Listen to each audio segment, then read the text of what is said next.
Hello and welcome to this special series of episodes called 29 Days of Magic.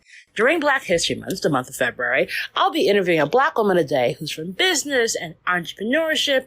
You name it, I'm going to have a chat with her. The idea for this is to show off the amazingness of Black women throughout various industries. I hope you take a listen, like, share, review, and be inspired by these incredible stories. Take a listen.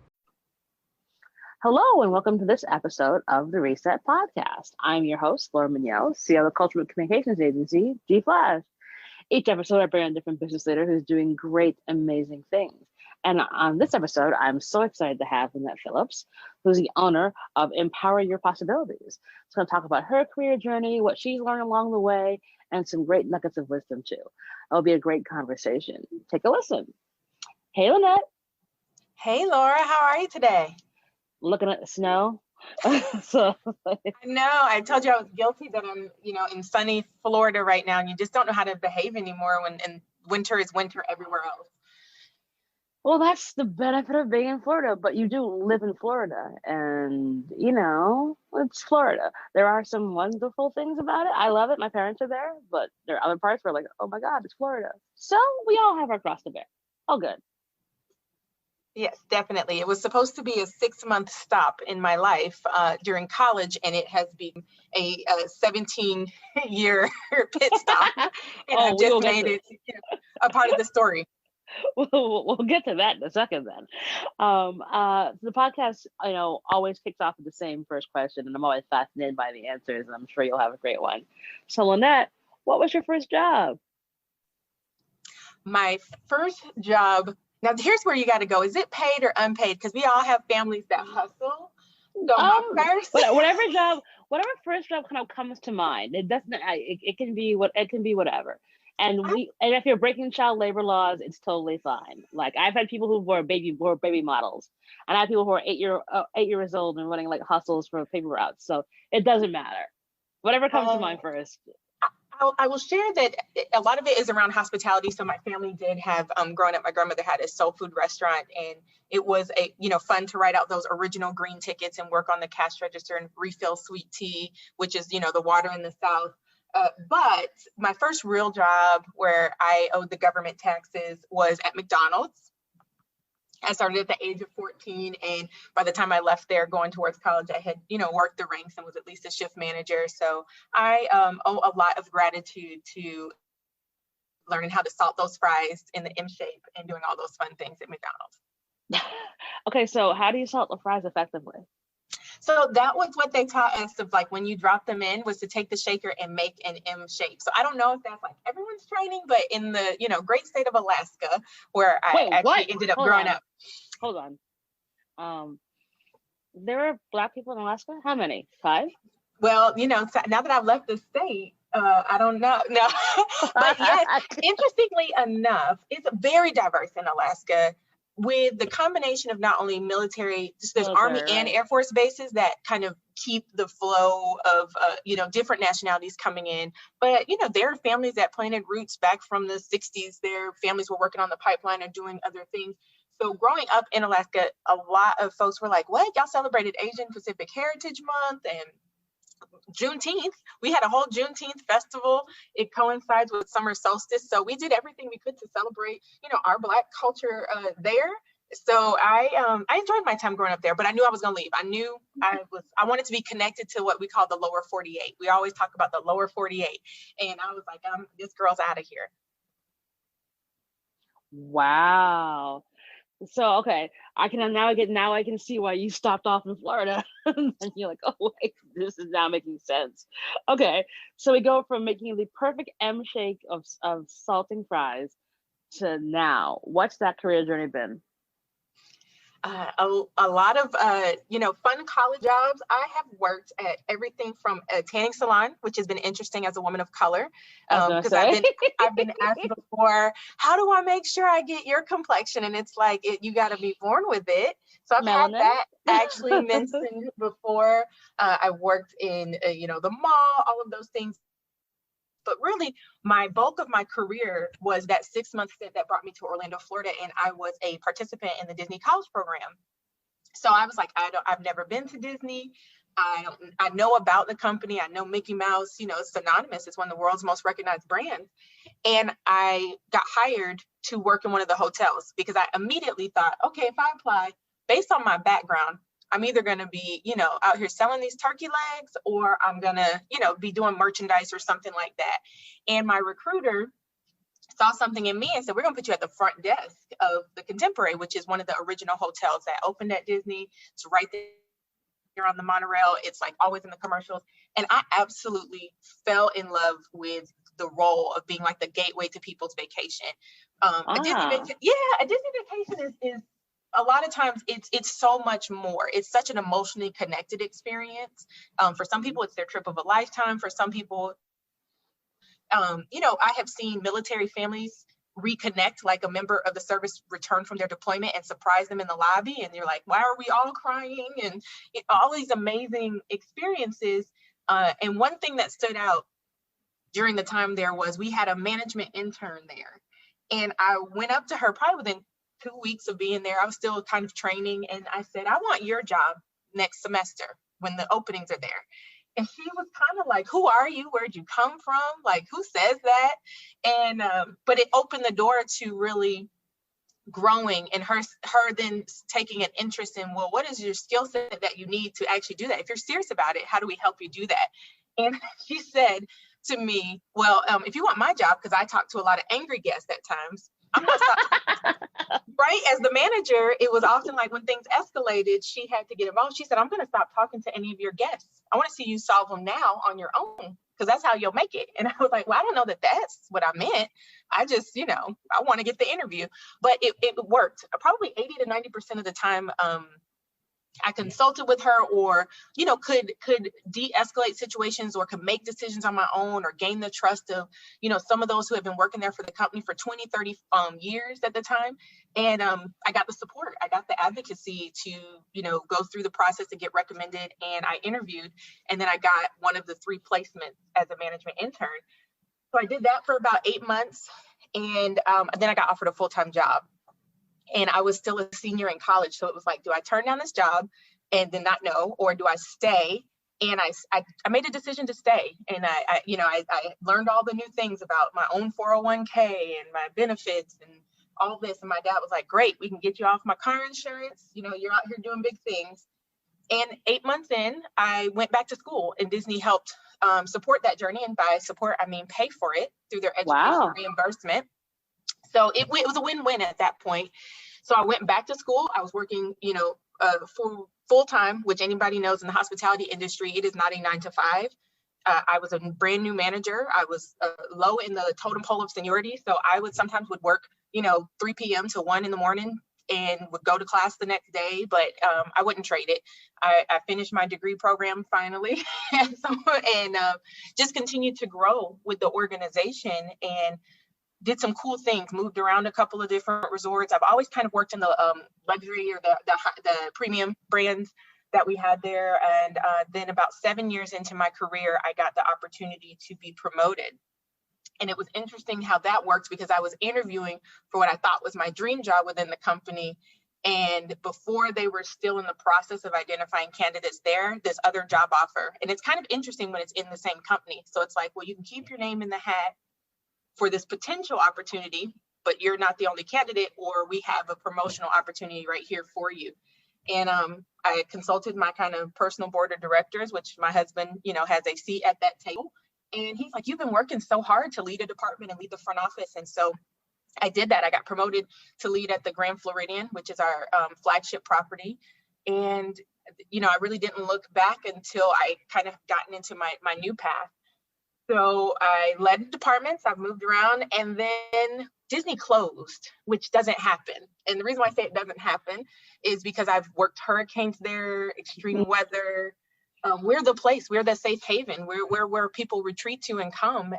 The last hurricane, I was 8 months pregnant with my family living in the hotel with me. So I know what it takes, and that we don't close. And COVID has changed the game. And so I was furloughed after about 6 weeks after the closure. And it allowed me a space and a clarity that I needed to connect with myself and what were the next steps for me. Because the next natural progression in my career would have been a GM of a hotel, which, you know, you're on for 24 hours, your family's along for the ride. You work all holidays pretty much. And we were willing. When my husband met me, he was like, what do you mean you have Wednesday, Thursday off? Like, who has middle of the week days off? And I was like, hospitality. I work the weekends. And a new manager. Yes. So I started working with two of my co-founders for the Fulfilled Mom movement. And we just said simply, we're going to do a summit. We're going to do a women's summit. We're going to talk about, you know, a lot of things, finances and wellness and mindfulness and, you know, giving women resources. Just, you know, our focus is a lot on working moms and people who want to bring those two worlds and have them complement each other. Okay, I'm in for a summit. I don't know a lot about it, but we'll figure out how to pull it off. Well, I got called back to work midsummer and I was back for about 10 days and I went in my office and I just, you know, from my faith perspective, I just said, God, where will I be in a year from now? If I just continue, if I stay. And it was pretty clear. The answer was I would be, you know, still at my resort in that office. And I came home to my husband and I sat in the driveway for a couple minutes by myself. And I walked in and I sat down for dinner with him. And I said, I'm going to be resigning August 1st. And this was probably 6 weeks before that. And he just looked at me. I was like, what? And, you know, we had the real conversations about how I, you know, was the significant earner in the house. He is a teacher, which I think teachers are just undervalued and underpaid. Quite frankly, he's a magician in that classroom. He does amazing things and has.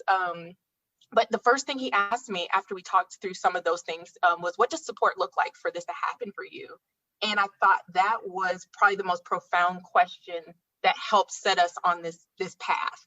So I had already opened my business and filed my business, you know, with the movement and some other things. And so we took care of some paperwork, you know, moved some things around and, you know, switched our mindset as to what this transition would be like in an entrepreneur journey. And when you're, you know, you don't have this regular paycheck rolling in. And we have not looked back. I have not looked back. And that has now led me to be able to at days look at myself and say, you're doing this, girl. You're this entrepreneur now. And I also like to say a mompreneur, right? Because that's probably my most favorite job is being a mom and being there in this season for my kids during a very, very difficult time. But I'm very grateful for my Disney journey that has led me to have the confidence, the skills, and the, I think, heart of hospitality that in anything you do be of service to others so that I can be a good business owner. Awesome. Well, welcome to the other side, in the land of entrepreneurship. I've been here for about 10 years.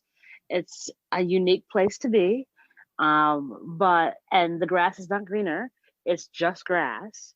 Anyone who tells you that one or the other is better, not the truth. It's literally just grass. And you just find your way step by step. So when you feel it in your heart that like, this is where I'm supposed to be, then you know you're on the right path. And it sounds like that's what happened with you. Yeah, I love how you mentioned that piece of like, it is just grass. And I think that it's like, a lot of times when we mutually exclude things, it's like, it has to be this way or this way. We do the opposite of what does inclusion look like. Like being in the corporate world was part of my story. And for me, I didn't leave at a time where I was like disgruntled or, you know, burnt out. I left at a time that, you know, part of the conversation was, you know, we would, if you ever want to come back, certain executives were like, if I'm still here, you know, those, and there's opportunities, like, please let us know. So I think I left in a position where, like you said, it was just so the timing felt right for me. Yeah, that's literally what it is. It really is about like, oh, okay, it's where we're supposed to be. Okay, I got you. So tell me about Empower Your Possibilities. Like, what does that mean for you? What's the company do? The company did, so I do one-to-one coaching and consultations. I also support organizations. So from a business to business standpoint, to come in and support your leadership in the sense of how do we grow you and help your efficiencies or your effectiveness while reducing stress. I think we think that being successful has to come at the risk of being stressful, but through integration of like a total program that looks at everything through a mindful lens, I help leaders get to that point where you don't have to. ranging from looking at everything from core human needs. It'll be amazing if you just feed yourself and give yourself movement and give yourself the right amounts of water, what you can achieve and accomplish, but also how to show up in communication, and understanding values of others. How do you lead yourself so that others see you, and your self-awareness? And so how do we take you through that journey and that growth so that you can truly be effective and increase your performance and not do it at the cost of stress? Wow. So that's interesting, because especially right now when people are all stuck at home and they're managing their teams virtually. So how have you been able to sort of point the business to help folks with those challenges? One of the opportunities that we had was on the side of the Fulfilled Mom movement, where we ended up doing a 12-week course with some working moms and take them through some buddy chat activities that they do, some peer-to-peer coaching activities, to give yourself that time for the understanding and the growth and the transformation. But the foundation of it begins with really understanding it from a neuroscience perspective, understanding about your rational brain and your limbic system, your emotional epicenter. We are emotional beings. It's what leads us and what guides us. And a lot of times we believe the opposite, that like, oh, my rational self is the one that's making these decisions. So giving you the brain science to understand is the foundation. And then from there, moving forward to kind of customization and helping you understand your personal value set, how to use them as decision-making tools. That's probably been one of the most impactful activities, because, for example, when it came to making the decision and I was thinking about my job, I know the story I told was like, I'm in my office, I have this one conversation, but I knew my core values set that joy, kindness, freedom, care, and compassion are my top 5. And so I try to incorporate, how am I living my life with those things evident and present and tangible. And so the decision to own the business was like, it can give me some freedom. It actually can create a different type of financial freedom. It gives me joy to serve others in that capacity. So helping a lot of the moms do that it was very extremely rewarding. Awesome. And it's just hard out here being a working mom and navigating all of this. Like, how's it been for you? Like, you go from being corporate to starting your own business. Like, how have you been able to navigate that all? I feel like I've been in like 4 stages. I have heard the term from many people, like this becomes like a 4th trimester where you're trying to adjust to like what has happened. So, the quarantine happened and everybody was home. My husband was teaching classes from home. My kids were home, and we're all trying to figure out that space together. And I was on, furlough. Then we went the whole, okay, school's returning. My husband's back face to face. My kids are home with the nanny. I'm working on a project. So I'm working from home certain days, but I go to an office other days. And it was like, we had to get to a rhythm of what does today entail? Because our routine may look very, very different, but let's commit to what today's routine is. And that was a very much a shift, because I was used to kind of an autopilot mode pre-COVID. Weren't we all? We were all kind of like, this is what happens. This is what I do. This is the route I drive. I mean, even to the point where like my first 3 days coming to the new downtown office, I kind of got lost, because it was like, what route? Like, I don't normally come to this office. I go to Disney every day. And so for me, I have committed to a couple of specific parts of my routine daily, and it's about self-care. And I try to do it within the first 30 minutes of my day. And that for me is a huge thing, because I don't want to wake up before my kids get up personally, but I need to wake up before my kids get up. And I do, I try to make sure I express gratitude for at least 5 things. And I'm like, take as much time as it takes for you to genuinely, express gratitude. I'm typically reading a devotional. I'm typically, if anything, it sounds silly, I give myself a longer shower and during that time, in those times before they're up and moving, so that I feel that I can help them muster through what the day may entail and hold as they have to put masks on and do other things.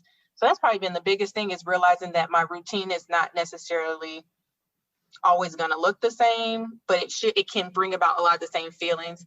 We talk about what are they grateful for at the end of their day, so that they have something to express coming out of this pandemic as well, because they're the next leaders. They're already resilient. I think our children are showing us as adults even more, because they haven't lived a life of all the privileges I think we've had for, in my case, I'm almost 40. I've never been in this situation.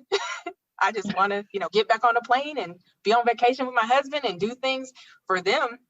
My 3-year-old, she's kind of like, mommy's home, or, we play in the backyard a lot, or we bought a whole playground set. We didn't have intentions on buying it, but thank you, Facebook, for having a sale and somebody selling it. My husband picked it up with a truck. We've just completely rolled with where this is taking us. And I think that's what's helped me as a mom. Wow, awesome. And great to hear, because all my mom friends, I'm like, how are you all doing this? And there are days, though, where you're like, I think the self-talk becomes, I don't think I can do this. And so with a lot of the work that I do, I find myself coaching myself and having to step outside of the experience and say, who is Lynnette as the mom that you're wanting to help and that you're wanting to coach? Did I cry in the pandemic, especially in the beginning, because it was just like, this is so much change. This is literally so much change on so many levels. But now I go back to what gives me joy, and it gives me joy to serve. So that became one of my words for 2021 was service. How can I be of service in my business? How can I be of service in my faith? How can I be of service in my community?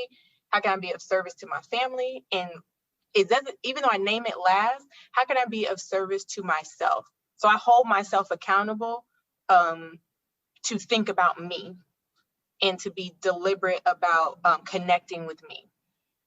And then I can take care of everybody else. Exactly. We're so excited to have Soho Works as the sponsor for the 29 Days of Magic campaign. They're designed by Soho House, and their workspaces to help creative thinkers, businesses small and large, connect, collaborate, and grow. And it's where I'm recording all the episodes of 29 Days of Magic. It's a safe, wonderful, and collaborative experience. I'm currently in the Brooklyn location, but they have locations, one else in New York City, in the Meatpacking District, one in LA, 5 in the UK, and they give you that kind of home away from home feeling with all the tools, technology, equipment to help you do your best work. Like I said, it's an amazing location, feels safe. I've been able to meet some really awesome people, which you haven't been able to do a lot because of the fact of COVID. So it's been a wonderful experience being able to record here and help build community. So if you want to find out more information about it, please go to sohoworks.com to get more information and tell them I sent you. And now back to the show. So, it's interesting because obviously, you've had a really awesome career that you were just like moving and grooving into with, and then got to a point you're like, I think it's time for me to do something else. So, thinking about that, what do you think you'd tell 25-year-old Lynnette? Oh, well, first of all, I would tell 25-year-old Lynnette, like, you are going to marry this guy, because I was dating my husband. And I'm like, girl, this is it. This is your boo. I think I would tell 25 Lynnette is that it's not even about a ladder and an ascension. It is about a summit. Like that to me is how I think about career, because no matter what path you choose, you'll still be on top. And I think we sometimes create the wrong imageries, and that's what gets passed down. Kind of that tribal knowledge or perspective is what it's been termed.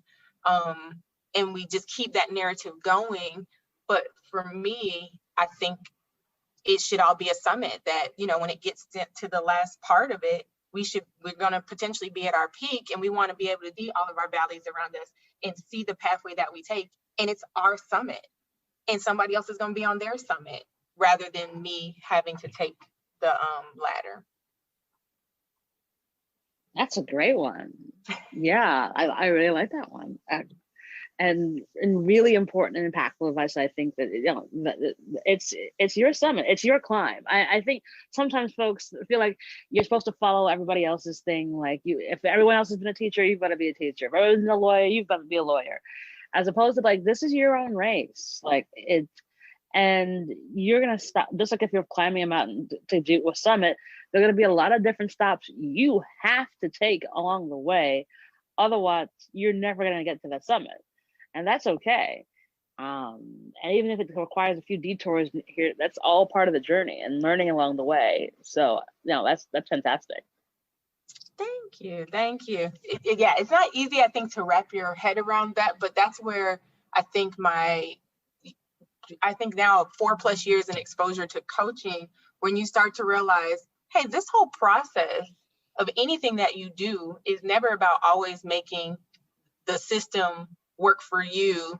You know, it's like, how do you work a system? How do you then take it and still make it, you know, your own? My husband is a athletic coach. He coaches boys volleyball and boys basketball. And it's amazing how, yes, he has a system, but every year, no matter who the athletes are, he has to tweak and adjust based on who he has.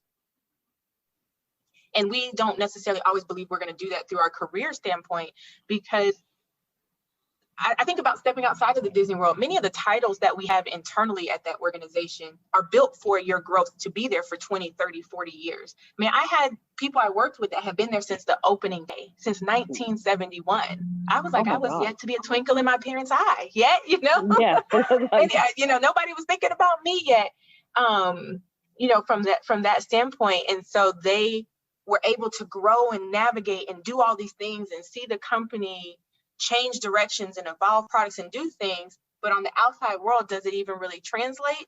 Not always necessarily, because it's a unique company, you know, in and of itself. So for many of us, there may be approaches or ways as we're thinking about our career, but what system, what do you take from that and you become to say, this is my strength training program so that I can get there.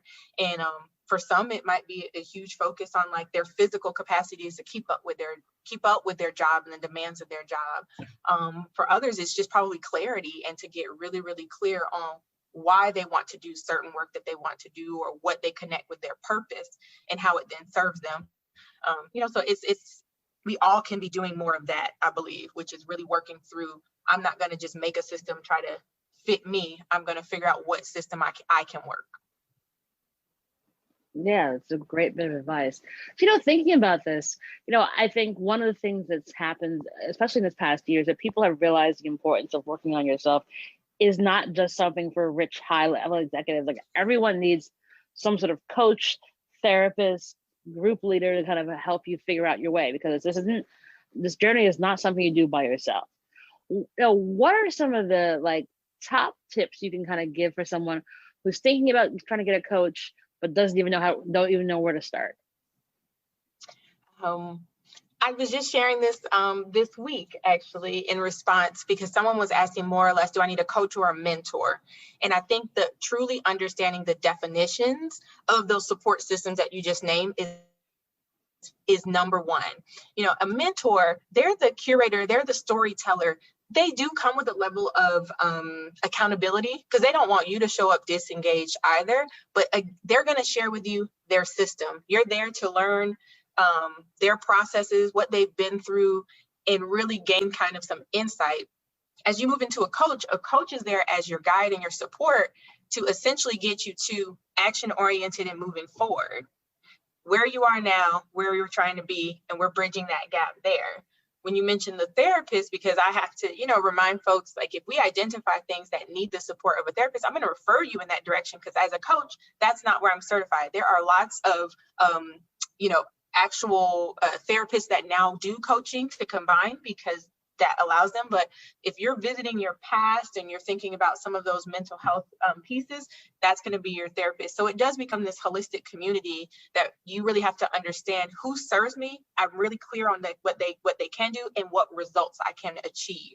That's probably the number one, so that you understand, hey, I'm moving in this position. I'm thinking moving forward in my career. I want to level up my leadership. I want to be effective at leading my team. I'm probably going to be working with a coach. I need some advocacy in the organization. I want to understand the good, the bad, and the ugly of a role. Similar to when I said to that intern, I want your job next semester. She essentially became my mentor at that point, because I had to see what she did, model what she did, find out what worked for me, get feedback from her. And then I have been with my therapist for the last 5 years, and originally went to him to understand, how do I deal with a terminally ill parent? And within our first meeting, my mom unfortunately passed a week later, and he has been a part of a lot of this journey and growth. And it's just been interesting at the seasons where he's been here with me for 5 years now, and has been like, oh my gosh, I've just seen you grow so much as a mom, as a wife, now as a business owner, he's like, it's just, I don't know that you know, he's like, I feel like I'm impactful, but he's like, I feel like a lot of this has just been you because you're so committed to the process of constantly moving forward, but allowing yourself to kind of sit with some of the things that have happened. So yeah, I think that's probably my number one, is making sure and understanding how those resources support you and what results you can receive. Awesome. And necessary, because I think that's the thing. It's like, I think this oftentimes gets a little overwhelming for some folks again, especially right now, where it's like, you can take some of this time for yourself to really work on you. And it's important that you do that, but kind of getting the nomenclature right and understanding what you need. You might need all three. You might need one. You might need one right now, and then later on, you might need the other two. It really all depends, but understanding where you are at that particular moment, I think, is so important. So I think that's an awesome way of putting it. So we talked about your self-care before, but officially, what is Lynnette self-care when you can get away from the kids and hubby and work? Oh, I use the acronym GRIT for that, which is again, the expressing gratitude. While I try to do at minimum 5 things first in the morning, even throughout the day, I always typically will be like, I express gratitude for any challenge that comes my way because I have the tools and the resources and like the support to get over it. Like that's pretty much a staple. Adequate rest. So for me, that's like extremely important. If I am run down, I am no good to anybody. And my husband will tell me, because he's like, you are the temperament of this house. Like you are the barometer of how we move. And I feel like sometimes that's a little bit weighty, but I try to think about what then impacts that mood and that environment. And so I don't always want to have to retreat because I didn't rest well, so that I can keep things flowing. I owe it to, I think, the family and to myself to be rested. So that's been really, really important for me. And in rest, I've added acupuncture in my my repertoire, and I absolutely loved it. Love it, love it, love it. And it's been really great. And I would say, as a woman of color, it has been really awesome to find a Black acupuncturist, because I feel like it speaks to an understanding of just the general health patterns that have happened in my family, and just opened up a dialogue and a conversation about alternative medicine for, communities of color, for me. And I even got my husband to go. So the rest piece is really, really important. The I in GRIT stands for in-skilling. And so it's a completely made up term that I always say a lot of time, because we're so used to the term upskilling, right? Like you got to upskill for this job. But to me, my mental fortitude, my emotional, to be able to just pause sometimes and not always respond or react, but to think through and to be more consciously aware in anything that I do. And even in skilling, like the few minutes I took before I had this conversation of expressing gratitude for this conversation we would have today, and may I be able to be of value to others, and just manifesting that and bringing it forth and speaking those, to me, is an in skill. So I'm deliberate about where I put my time. So in skilling is very important, and I can work on that daily. It's like, I don't need to take a course or wait for a master's degree in that. Every single day, I can look to practice being more present with people, with myself, and intentional. And then T for me in GRIT is about transformation of thought. Like it learning to look at both sides of the coin, because we are naturally wired. Our amygdala, our brain, is our body's own security guard. It's like the VIP rope. Am I letting people in or not? And thoughts in, or is there perceived danger? So it's easy to think about the negative and put that on notice. So I really focus on like the transformation of thought in what's a different perspective. Hey, I just read that email, and did I read into it too much, or did I think that person tone was wrong, or did I do something that makes them mad? Sometimes I just say, get off the crazy train for a minute, have transformation of thought, and just, what's your relationship with this person? They've never expressed something like that to you. They have never been negative to you before. If you really need clarity, pick up the phone and call that person and just say, hey, how's your day going? How is everything? I'm following up. I got your email. Any other questions? And just behave differently so that I can get off that crazy train for a little bit. I try to deploy transformations of thought to get me through my day. That to me is another form of self-care, so that I'm just not racked and overwhelmed with negative emotions all day. That's a good one. It's hard because in some people, some people's level of try, I would call it, is very apparent. But I now know I don't owe an immediate response at times. If someone is rude to me, that's them. That's actually not me. But but that does take transformation of thought, because that 25-year-old Lynnette, could be scrappy. So you try not to bring her into your 40s with you, and just operate in a different space so that you can make the best of your day every single day. Awesome. And so fun last question for you. Do you have a give and or an ask of the audience? Ooh, a give and an ask. Well, I give freely discovery calls if people are trying to understand and get clear on where they can get that support. So I have links available right on my website, LynnettePhillips.com. I do have 2 N's in my name, so LYNNETTE Phillips.com. So I freely give that time to understand, even if I'm not the coach, it's non-obligatory, you're not part of my program at that point or anything else like that, but how can we support your growth? That's ultimately it. I have a referral of a network that I can refer to if there's other services. And my ask would certainly be that if someone is contemplating working with a coach, that they book that call. That's why it's called a call to action button. So really, I'm here. I'm not going to be annoyed if I get a bunch of calendar invites. It's part of the opportunity for me to make sure that people get supported in what they have. And especially if there's anyone here that are decision makers with organizations that are looking to support leadership development, I certainly ask that we get connected and set up maybe an enterprise solutions call and get the opportunity to help develop more mindful leaders. Awesome, and so helpful. So we'll put all those really incredible details in the show notes so folks can reach out to you and hopefully sign up for a free call to see if it's a good fit for them. And Lynnette, it's been such a delight having you on the show. Like, you're just chock full of great bits of wisdom, and I'm sure lots of people take a lot out of it. So thank you so much for being a part of the 29 Days of Magic. Oh, thank you. Thank you so much for the opportunity to chat with you today. Awesome. And that is our show.